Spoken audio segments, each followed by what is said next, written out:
Riddled with cancer. Well, you know, I wasn't going to make this video today, but I felt compelled that I need to do this. Make this video and get more testimonials from you guys and see what's going on in your neck of the woods. The thing about social media is mainstream social media that gets you connected with people you haven't seen since high school, people you haven't seen since grade school. Heck, I have one person on my social media that I knew from, I think, kindergarten, grade 1 and grade 2, that I could be in touch with. I mean, they come up on my stream or whatever, my wall or whatever they're going, what's happening in their lives is happening, and I could see. And I could see people, a lot of people my age are having their having children, and I noticed the same pattern, that they're having their children late. I had my children, I think, at 37, right? So everyone's having their children a little bit later than when my mom had me, right? Now, another thing has been coming up on social media, and is funerals and turbo cancer. Well, they're not calling it turbo cancer, especially if it's someone personally that's doing it, or someone that's personally writing on their own wall. They're basically stating that, unfortunately, I'm really sad to say this, in great sadness, that I was diagnosed today with stage 4 turbo cancer, or they don't say turbo cancer, but I was stage cancer, right? And a friend of mine reached out from grade school, but we ended up going to different high schools, but from grade school, but we were close in grade school. And he messaged me to tell me that he's got they had to remove his gallbladder because they thought it was a problem.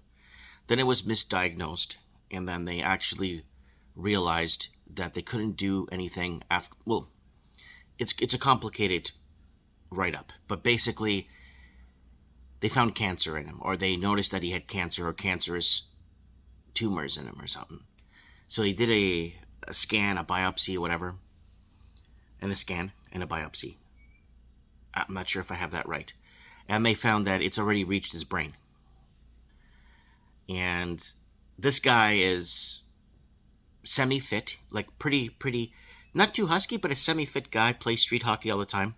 Still plays street hockey on rollerblades type of thing. Type of guy. That guy you would go to a park with your kids and you'd see some guy whacking a ball at a net in his 40s, right? And he reached out to me to let me know, when he reached out to others, and created a small discussion group talking about. And then in that discussion group, that's where things started to take off, where more and more people were saying, "Oh, me too. I actually have cancer too, but they say I could beat it." And then someone else in the group said, "Yeah, my son has cancer. He's 19." So obviously he had a child at a younger age, and he's 19, but he has, I think it was testicular cancer. So the thread's going, and we're talking, and as they asked, "Mike, are you doing okay?" I'm like, "I'm fine." And they're kind of rolling the dice and saying, "Well, you live in the mountains, you live in a small town, you're kind of away from the city life and the city food and the city, you're away from the pollution, so to say. But that plays maybe 2% of our lives, 3% maybe, unless you're living somewhere in some really smoky microchip factory area where, okay, that makes up 50%. But I'm talking about, like, where I am, makes up almost 0% of health defects through weather or whatever. You know what I'm saying? Or not weather. Sorry. Man-made like actual man-made pollutants. But anyways, so the thread's going, and more and more people are jumping on. And a girl that I had a crush on in grade 5 or grade 6 was diagnosed with breast cancer. And this is really strange. There's 53 people now in the thread, and I had 2 friends beat cancer. 2. And then I had like now it would be 6 friends that I know personally that died from cancer. And one of the 6 friends, was really close to me. I mean, he knows me like he very close to me, very very close. We used to walk to school in the mornings together. He used to stand up for me when bullies would pick on me or something, and I really miss him. I really miss. He would reach out for me maybe once a month, and he'd even call me on Skype or call me on Facebook Messenger, and he would talk to me and tell me his ordeal, and I told him not to take certain things. I begged him not to take certain things, and he watched Mike in the Night. But sometimes when you have to trust the science and not your friends, or trust the science, it may lead to more problems down the road, right? But I'm not going to get into that. All I wanted to say was, it's an underlying thing. Mainstream media is not exploring any of it. Mainstream media here, especially in Canada, they're looking for Trump to fall down the stairs, or looking for Trump something in his taxes. They're looking for something to happen so that could be front and center. The whole submarine thing fizzled out a week later. Canada needs something really big. The knife violence, I told you guys that was going to happen. I told you guys there was going to be an uptick in violent knife crimes. I made 3 videos now of it in the last 10 years.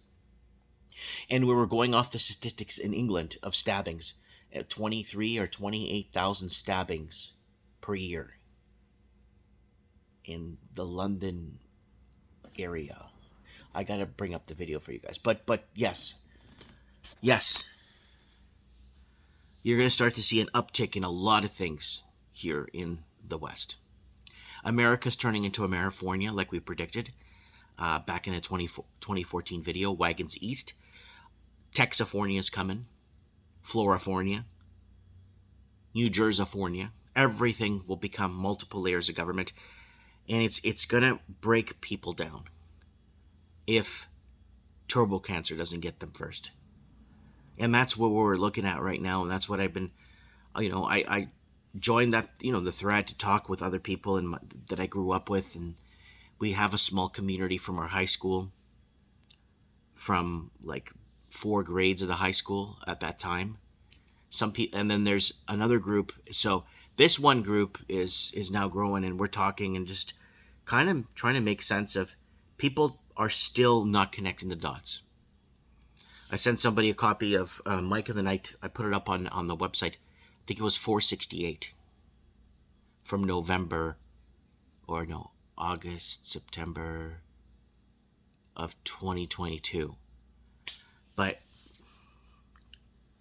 yeah, so more and more people are getting sick, and more people are getting riddled with cancer, and most hospitals,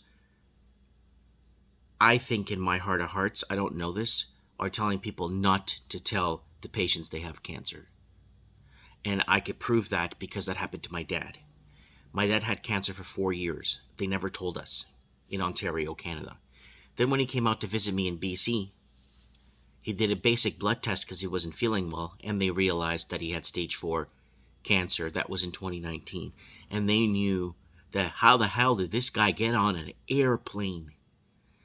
So they were fighting to get the file from Ontario. They wouldn't release the file. So basically the doctor told me straight up that the deal was that they didn't want to tell you guys your dad had cancer because they felt he wasn't worth saving, basically. That's what the doctor told me to my face.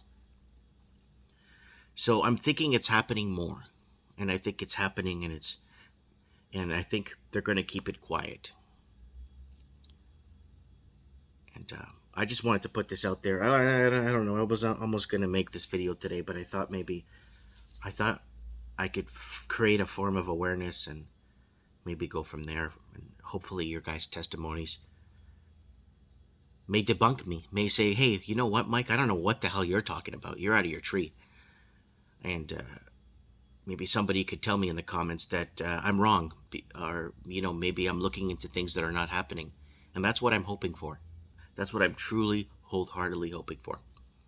I want my channel to be like it was back in 2012, where people would comment below and saying, "Oh, look at that guy, he can't even read. Why the hell would anyone listen to a bloke wearing a Portugal shirt? Or why would the hell would I?" And then this way, I could feel the sense that, yeah, maybe I'm wrong. Maybe I'm looking into things that are not there.